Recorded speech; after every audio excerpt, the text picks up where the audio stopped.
네, 오늘 드디어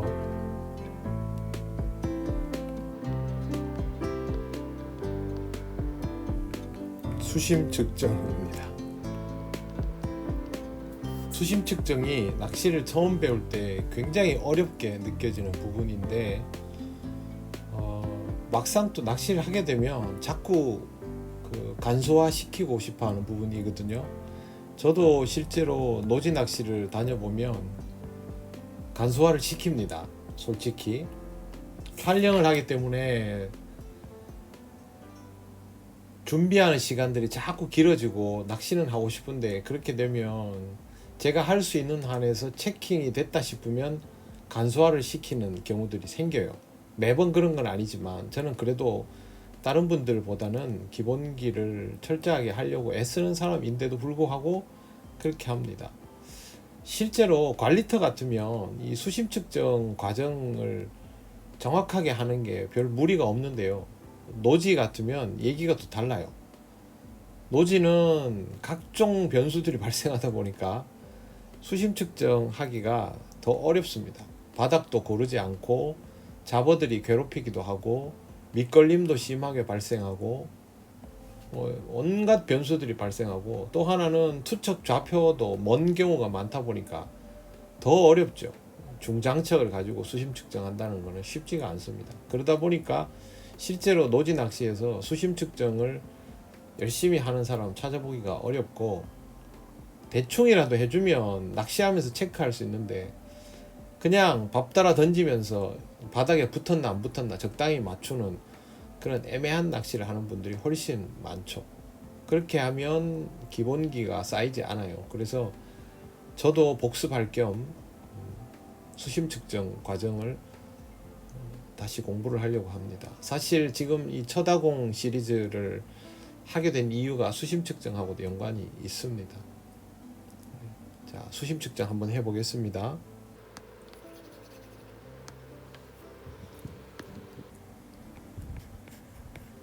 준비물, 찌 이런 건 다 있으니까요. 껌납 혹은 수심 측정용 고무, 이게 가장 기본적인 준비물이고, 또 하나는 부력제입니다. 부력 증가제. 증감은 아니죠. 증가제. 껌납이나 수심 고무는 제가 지금 사용하는 것은, 껌납 같은 경우는 신화 제품, 수심 고무는 우리나라 해동 제품을 사용합니다. 새카맣게 생긴 거. 그리고 부력제는 이것도 뭐 일본산 몇 가지 써봤고요. 요즘은 제가 만들기도 합니다. 그래서 신화, 그 다음에 자작해서 부력제를 만들어서 씁니다. 수심 고무와 부력제는 상관성이 맞아야 됩니다. 어떤 의미냐 하면, 천천히 내려가게, 그러나 확실하게 내려가게, 천천히 확실하게 내려갈 수 있는 정도로 부력제와 수심 고무가 맞아야 되죠. 그리고 부력제 없이 사용하는 껌납만으로 하는 게 제일 오리지널이겠죠. 사선이 많이 생기면 안 되니까 이거는 일반적으로 한 5mm에서 7mm 정도, 이 선을 넘지 않습니다. 해가지고 껌납을 동그랗게 하고 바늘을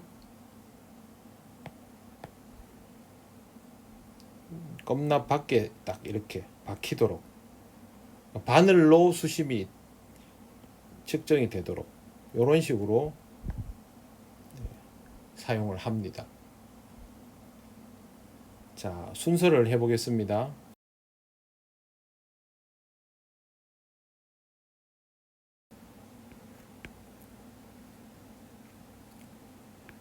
먼저 찌맞춤입니다.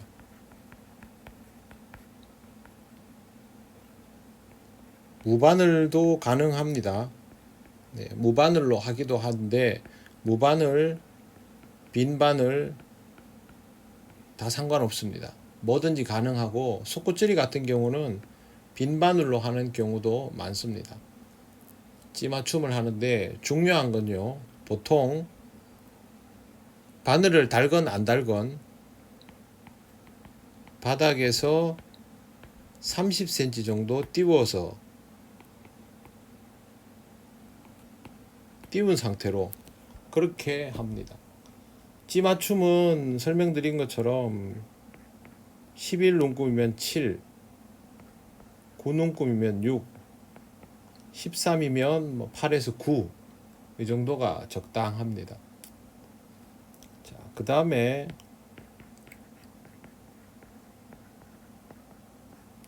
수심 고무를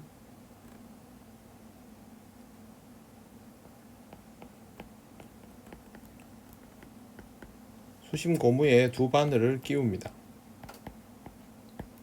아까 말씀드린 것처럼 확실하게 빠지지 않게 끼우고 바늘이 바닥에 닿게, 그래야 오차를 줄일 수 있어요. 바늘이 바닥에 닿게, 그게 중요합니다.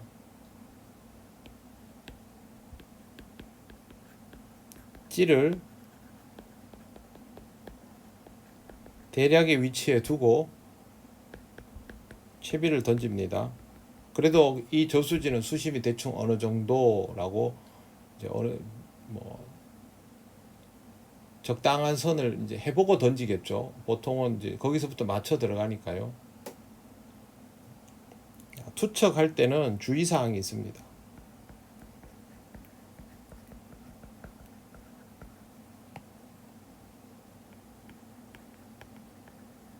투척은 사선을 최소화해야 됩니다. 자, 낚시를 할 때 여기 낚싯대, 여기 원줄입니다. 여기 찌입니다. 여러분 생각하시기에 여기에 채비를 떨어뜨리는 것과 여기에 채비를 떨어뜨리는 것 중에 어디가 사선이 많이 지겠어요? 사선 이쪽에 당연히 많이 집니다. 왜 그러냐 하면 여기서부터 이렇게 내려오잖아요.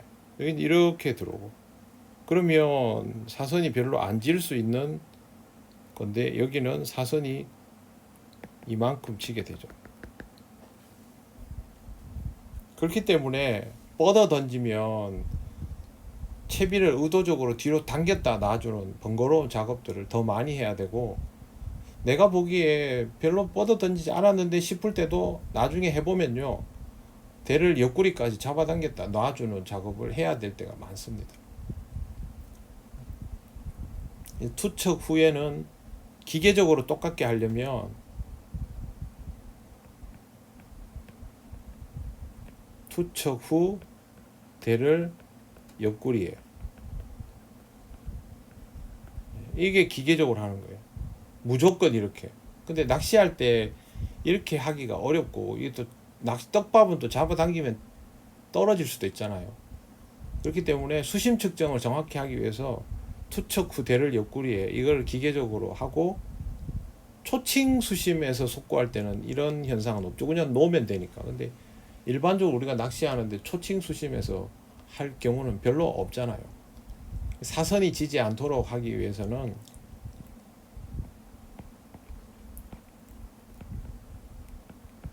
떨궈 넣기에 가깝게, 보통 우리는 한 60에서 70 정도 멀리 이렇게 보통 많이 하는 편이에요. 그렇게 해서 투척을 합니다. 그 다음에 투척을 하고 나면 반드시 뭘 해야 되냐면,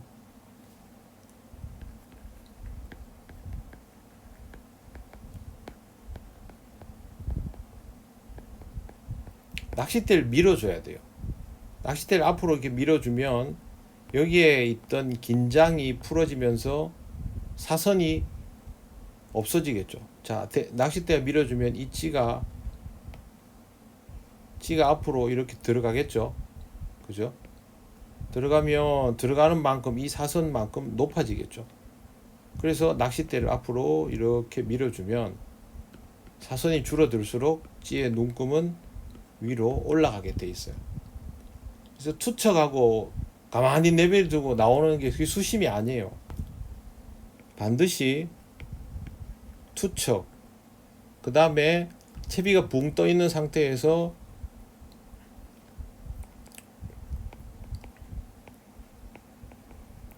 손잡이 옆구리래. 그 다음에 밀어주기. 어디까지 밀어주느냐? 찌가 더 안 올라갈 때까지.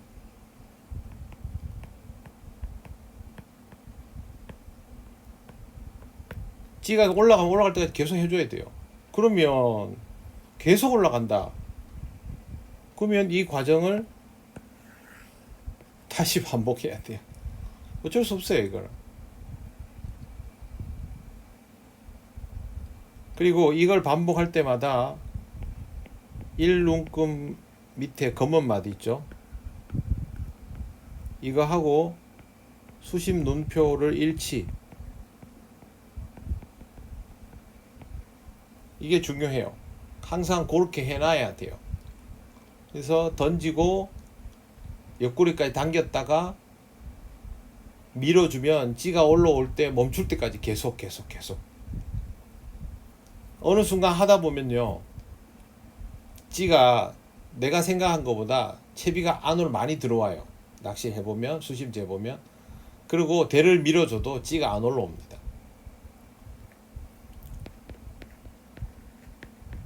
밀어주는데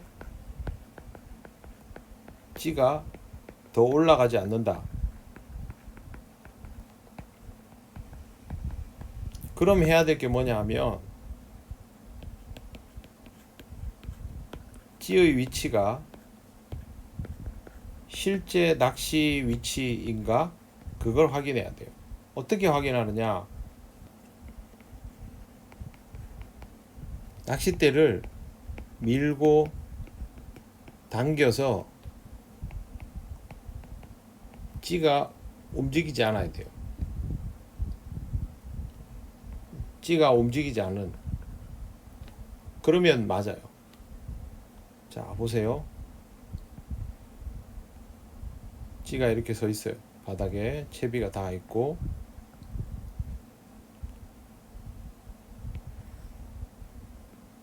이렇게 돼 있단 말이에요.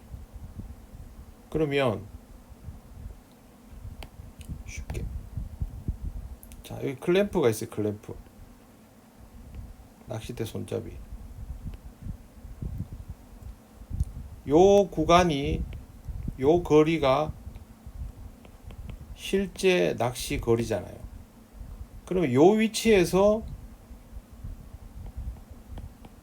눈금이, 이게 수심 측정이잖아요. 그죠?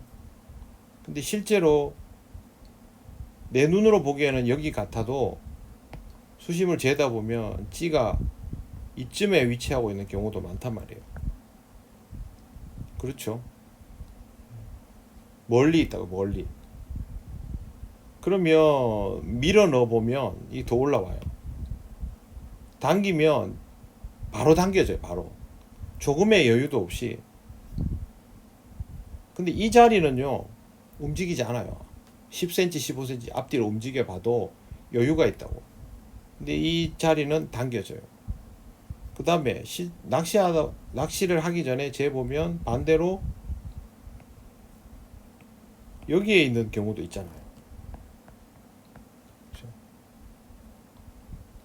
여기에 있는 경우는 당겨도 찌가 안 당겨져 오죠. 그죠? 요거 조심해야 돼요. 당겨도 찌가 안 당겨져 와요. 근데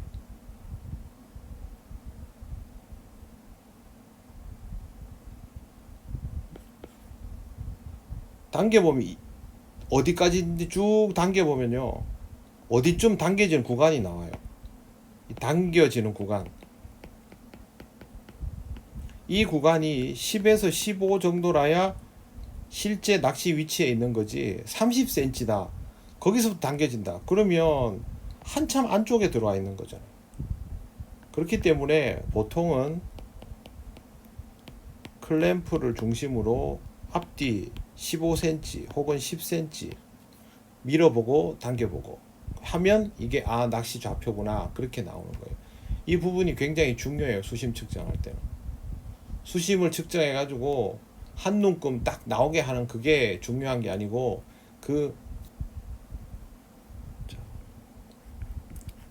수심 측정해서 1눈금 맞춘다. 그 다음에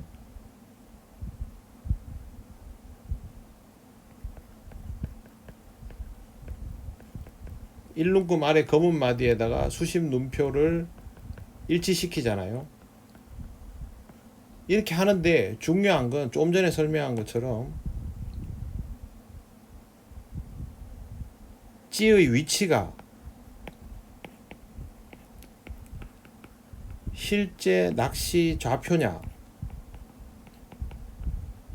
이게 중요하다는 거죠. 이걸 하면서 이 부분이 맞아져야 되는 거예요. 실제로 그런 얘기들 옛날에 많이 했잖아요. 수심 측정했는데 낚시를 시작했더니 목내림이 안 됩니다. 이게 뭐겠어요? 수심 측정은, 예를 들어서 수심 측정은 깊은 곳에다가 멀리 던져놓고 실제로 떡밥을 다니까 그거보다 가볍잖아요. 낚시 자리는 이거보다는 덜 깊은 곳인 거예요. 그러면 예를 들어서 수심 측정은 4m에다 맞춰놓고 낚시를 시작하는 지점은 안으로 더 들어와 버렸으니까 3m 70밖에 안 되는 거예요. 경사가 좀 있으면 이렇게 된다고요. 그러면 아무래도 목내림 안 나오죠. 이거 목내림 하려면 어거지로 뻗어 던져야 되는 이런 경우가 있고, 반대로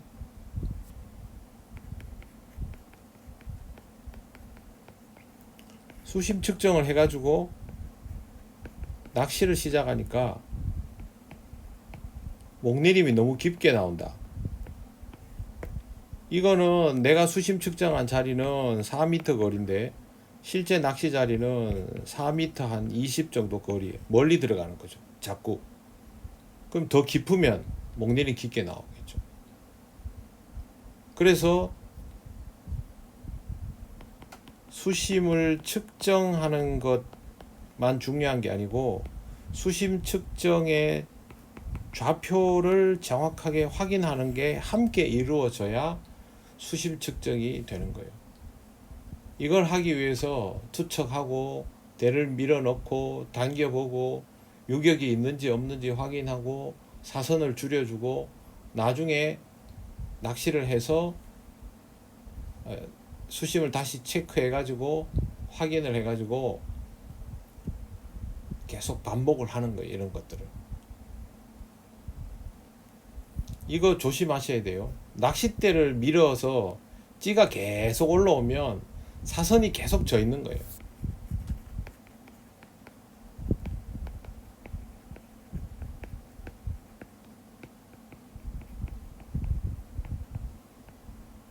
낚싯대를 밀수록 찌가 올라온다. 앞으로도 계속 사선이 져 있다. 수심 측정을, 사선이 나쁘다는 게 아니고 수심 측정을 정확히 하기 위해서는 사선 체크가 분명히 돼야 돼요. 수심은 수직으로 재는 거예요. 낚시할 깊이라기보다 그 수심을 재는 거니까요. 자, 사선이 계속 지고 찌가 올라오고 이러면 이때는 뭘 해야 되냐면 찌를 5cm씩 밑으로 내리며 측정. 여기에서 시간이 많이 걸립니다. 이거 던지고 걔가 계속 밀수록 찌가 올라오네. 그러면 또 찌를 밑으로 내려가지고 다시 던지고. 그렇게 해서 찌가 올라오지 않을 때까지.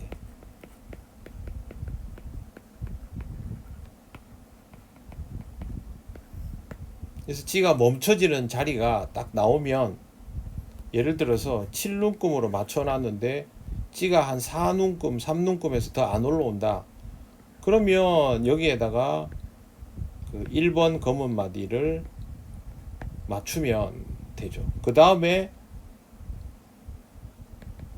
투척 해가지고 1눈금만 딱 나와 있고 좌표 거리 측정해서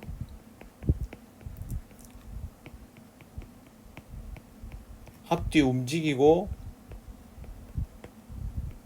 꼼짝 안 하고 해가지고 앞뒤로 움직였는데 찌가 딱 서 있는 자리가 맞다. 그러면 이게 낚시 자리가 되는 거죠.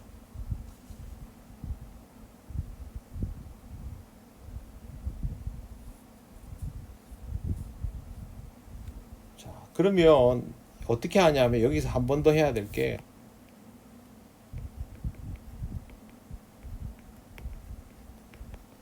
정확한 수심이 나왔어요.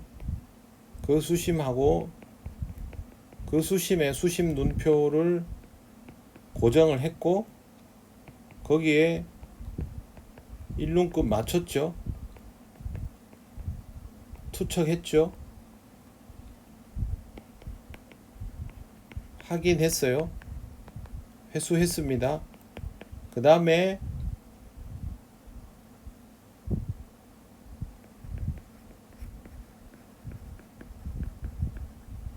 찌맞춤 눈금 있죠. 뭐 7이 됐든 보통 7이죠. 찌맞춤 눈금을 수심 눈표에 맞추죠. 자, 여기서 수심 눈표 한번 고정하고 나면 이거는 안 움직입니다. 절대 이 낚시를 끝낼 때까지 고정입니다. 그 다음에 이 찌맞춤 눈금 수심 눈표는 찌를 움직이는 거죠. 찌를 수심 눈표를 움직이는 거. 이거 헷갈리시면 안 돼요, 초보자분들. 자, 맞추고 다시 투척을 합니다. 투척을 하면 7눈금짜리 찌가 바늘이 바닥에 안착되면 7눈금이 나오는 게 아니고요, 8 혹은 8.5 이 정도가 보통 나옵니다. 낚시를 해보시면 바늘의 무게가 없어지니까.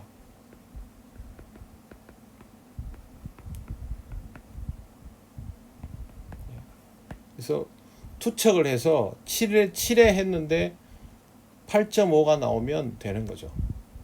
자, 이거는 여기서 또 한 가지,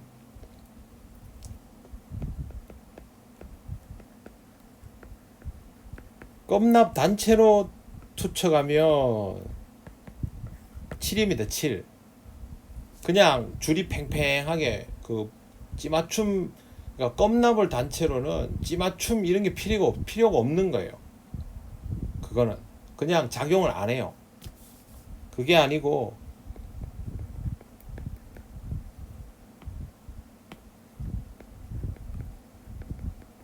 껌납 없이 빈 바늘 투척을 하는 겁니다. 빈 바늘 투척. 그때 8에 8.5 정도가 나옵니다. 자, 이렇게 8에서 8.5가 나와버리면 윗바늘은 어쩔 수 없이 살짝 뜨는 형태가 돼요.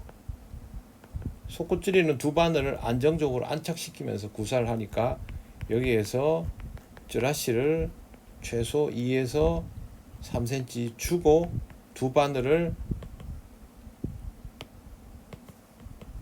착지시키고 시작을 하는 거예요, 낚시를. 겨울에는 예민도로 인해서 조금이라도 섬세하게 하려고 쭈라시를 1cm씩 1cm씩 주지만 일반적인 활성에서는 2, 3cm는 줍니다. 거기다가 내류가 좀 있다 그러면 3에서 5cm 정도는 주고 합니다. 그래도요, 윗바늘이 뜨는 경우가 많아요.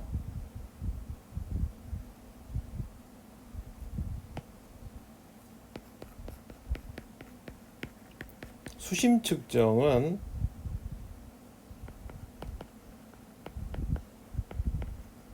목줄 각도를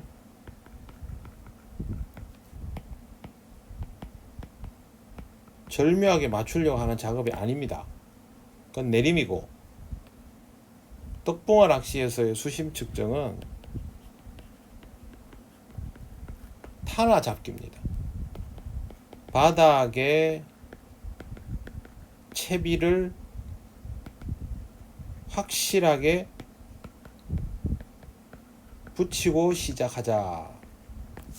예를 들어서 미터 낚시할 때 공략 타나를 1m 이렇게 하면 어떻게 하냐면, 보통 받침대 길이를 해가지고 하거나,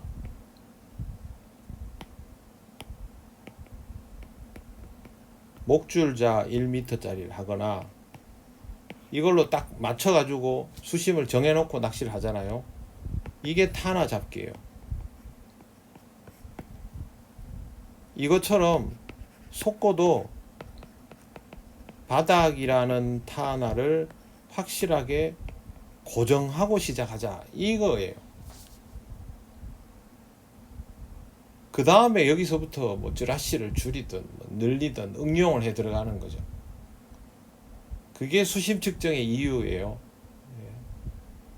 목줄 각도가 몇 도면 뭐 붕어가 입질을 하고, 뭐 아니면 헛방이 나고, 그거 아니고요. 제발 좀, 저는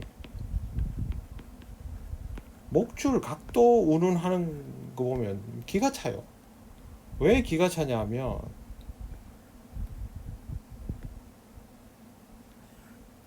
붕어가 입에 갖다 대는 게 목줄이 먼저입니까? 떡밥이 먼저입니까? 당연히 떡밥이 먼저죠. 그러면 떡밥의 터치와 크기가 중요하지. 붕어는 먹기가 불편하면 뱉어버려요. 근데 입에 흡입을 했는데 떡밥이 안 맞으면 그냥 뱉어요. 붕어는 뱉어내는 게 습관인 물고기입니다. 근데요, 떡밥의 터치가 맞으면 그냥 훅 들이마시고 바늘이 구조적으로 한번 빨려 들어가면 뱉어도 잘 안 뱉어지게 돼 있어요. 깊이 들어가면. 그렇기 때문에 목줄 각도는 지나치게 안 맞을 때는 악영향을 미치지만, 웬만한 상황에서 깊이 들어가 버리면 목줄 각도나 이물감 이런 거는 별 그거 없어요. 떡밥의 터치를 먼저 맞추고, 그래도 극복이 안 될 때 목줄에 대한 각도, 목줄의 길이, 이걸 그 다음에 생각하는 거예요. 항상 붕어 입에서부터 먼저 봐야죠. 왜 맨날 목줄 각도가 뭐 그런 거 왜 합니까? 터치 맞추면요, 알아서 다 먹어요. 수심 측정을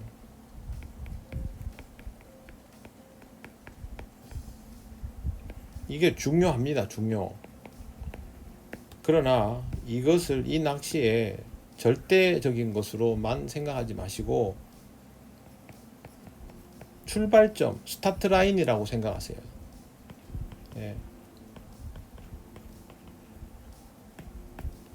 그게 중요해요. 그리고 우리가 하는 낚시는요, 떡밥 낚시입니다. 떡밥을 얼마나 적절하게 배합하고 적당한 크기와 적당한 터치를 제자리에 넣어주고 템포를 어떻게 구사하고, 이게 더 중요한 거죠. 이걸 신경 안 쓰고 다른 걸 자꾸 신경 쓰면 안 돼요. 자, 수심 측정은 제가 좀 장황하지만 이렇게 설명을 한 거는 여러분들이 놓치는 부분이 없기를 바라서, 그리고 저 자신도 복습을 하기 위해서 이렇게 했으니까, 수심 측정은 여기에서부터 계속 점검을 해 들어가시면서 기본기를 탄탄하게 해 나가시기를 바랍니다. 속꽃줄이 수심 측정 여기까지 하고, 다음 시간에는 속꽃줄이 떡밥 그리고 또 낚시를 시작할 때 어떤 메커니즘을 해야 되는지에 대해서 얘기를 해보도록 하겠습니다. 자, 재밌게 복습하시고 초보자분들은 기본기 탄탄히 하시고, 오래 하신 분들도 다시 한번 짚어보시고 열심히 공부하시기 바랍니다. 네, 시청해 주셔서 감사합니다. 안녕히 계세요.